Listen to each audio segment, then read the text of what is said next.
Hello ചങ്ങായിമാരെ, ഇത് ഇയാളെ വണ്ടിയാണ്. ഇത് AC ഇടക്ക് പോവും, ഈ ഗ്ലാസ് താത്താൻ പാടില്ല, അങ്ങനെ പല പ്രശ്നങ്ങളുണ്ട്. ഇതിലിരുന്ന് കഴിഞ്ഞാൽ അങ്ങനെ പല പ്രശ്നങ്ങളുണ്ട്.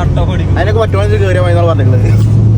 പുതിയ വണ്ടി ഇറക്കിയതാ, ആറ്റുനൂറ്റിന് വണ്ടി ഇറക്കിയ ദുബായില്. ആ പോക്ക് നമ്മൾ നേരെ പോയത് നാട്ടിലെ നീലക്കുയിലിനെ കാണാൻ വേണ്ടി. നാട്ടിലെ നീലക്കുയിലിൽ പീടിയാണ് ഈ കാണുന്ന പർച്ചേസ്റ്റ്. ചിരിച്ചുകൊണ്ട് നിൽക്കുന്ന നോക്കണ്ട, എല്ലാ തരം മൊബൈലും ലാപ്പ് ഓനാണ് ശരിയായിട്ട്. എന്താ ഓളെ സൂസ് റോൾസ് റോയ്സിന്റെ കമ്പനിയായിട്ട് തോന്നുന്നത്. ഈ മാറുന്ന രീതികൾ പിന്നെ ആലോക്കുന്ന ഓരോ ചായ കുടിച്ചുകൊണ്ട് നമ്മൾ റൂമിൽ അന്വേഷണം കോയിസലാം മോന്റെ മുടിപ്പം കലാവിധം തെളിച്ചത് നൈസായിട്ടാണ് പറഞ്ഞത്. നേരാക്കി ചെത്തി കുറിപ്പിച്ച വേണ്ടി പോയത് ഈ പടുവിനെത്താണ്. കോയോടത്ത് ഈ വീഡിയോ കാണിച്ചത് കണ്ട് ഈ കൊലത്തിലാക്കാനാണ് പറഞ്ഞത്. പക്ഷേ ഓ വെട്ടിക്കൊണ്ട് വന്നപ്പോൾ ഈ വേറൊരു കൊലത്തിലായി. ഈ ഒരു സിം എടുക്കാൻ നമ്മൾ നാട്ടുകാരുടെ പീടികൾ പോയി. ഒരിടത്ത് തന്നെ വലിയൊരു മൊബൈൽ അടി ഉണ്ട്, പക്ഷേ സിമ്മ് മാത്രമില്ല. ആസുവാ സിമ്മില്ലല്ലേ?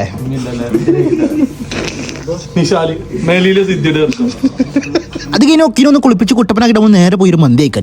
അരിയാറ് മന്തി കഴിക്കാത്തോണ്ട് പോയി കഴിച്ചോണ്ടി. സൂപ്പർ സാധനം എന്ന് പറഞ്ഞാൽ പുഷ്ടി പിടിച്ചുള്ള ഇല കൂടിയുള്ള സലാഡാണ് തരും. അവിടുത്തെ മട്ടൻ മന്തി നമുക്ക് ഏറ്റവും പ്രിയപ്പെട്ടത്. അപ്പോൾ അതുകൊണ്ട് നമ്മൾ മട്ടനാണ് പറഞ്ഞത്. ഇതിലൊരു ബർക്കത്തിന് മണി കൊണ്ട് ചിക്കൻ പീസാണ് വെച്ചു. മിഷൻ നേരം കൊണ്ട് നമ്മൾ ഈ പ്ലേറ്റാണ് കലയെ കൊടുത്തുകൊണ്ട് നമ്മൾ സ്പൂൺ മാത്രമാണ് ബാക്കി. ഇസ്ലാം ഇവിടെ ഫിലിപ്പിനെ കണ്ടെച്ചാൽ ഒരു ഐസ്ക്രീം കുടിച്ചാൽ പേര് നമ്മൾ അവിടെ ഉണ്ട്. അവിടെ കയറി കണ്ട് നമ്മൾ പറയപ്പെട്ട ഐസ്ക്രീമാണ് ഓർഡർ ആക്കി. ഓലൊക്കെ വാനിൽ പറഞ്ഞപ്പോൾ നമ്മളൊരു വെറൈറ്റിക്ക് വേണ്ടി കണ്ട് സ്ട്രോബറി പറഞ്ഞു. ആ തൊളിച്ചിനോട് കോൺ സ്ട്രോബറി പറഞ്ഞത് വെച്ച് കൊടുക്കുന്നത് ഈ സാധനം. അത് മുറിച്ചു എന്നോടുള്ള ഇഷ്ടം കൊണ്ട് നമുക്ക് സ്പെഷ്യൽ സ്ട്രോബറി നമ്മൾ മേടിച്ചാൽ കണ്ട് കൊടുത്തുകൊണ്ട് ഒപ്പിച്ച് നമ്മളെ വാനില ആസ്വദിച്ചിട്ടാണ് നിന്ന്. ആഹാ എന്താ രസം. അപ്പൊ ശരി.